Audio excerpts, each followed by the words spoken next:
Hi friends, నమస్తే. Welcome back to my channel. ఇప్పుడు మీకు వీడియోలో చెప్పేది ఏంటంటే జనాభాకి చాలా సార్లు చెప్పి విజిగో చేస్తుందండి. అది ఏంద్రా అని అంటే మనకి చదువుకున్న వాళ్ళకంటే చదువు లేని వాళ్ళ గొప్ప అనిపిస్తూ ఉంది నాకు.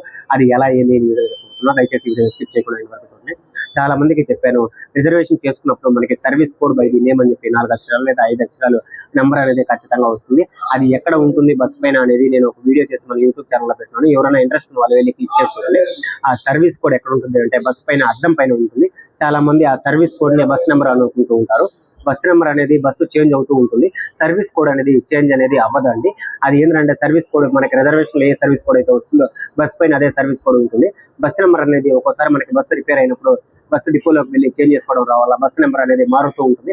బస్ నెంబర్ అనేది పర్టికులర్ గా మనం చెప్పలేము. మనం గమనించాల్సింది ఒకటే, సర్వీస్ కోడ్. మనం రిజర్వేషన్ చేసుకున్నప్పుడు service code by the name వస్తుంది, అదొక్కటే మనం గమనించాలి. ఈ వీడియో ఎవరికైనా కావాలి అంటే ఇన్ఫర్మేషన్ షేర్ చేయండి. అట్లాగే మన వీడియో ఎలా అనిపించిందో ఒక లైక్ చేసి సబ్స్క్రైబ్ చేసుకోండి. పోతూ మనకి సర్వీస్ కోడ్ బస్ పైన ఎలా ఉంటుందో ఆల్రెడీ మన యూట్యూబ్ ఛానల్లో పెట్టినాడు. ఇంట్రెస్ట్ ఉన్న వాళ్ళు క్లిక్ చేసి చూడండి. అట్లాగే పోతూ మన ఛానల్ సబ్స్క్రైబ్ చేసుకుని వీడియో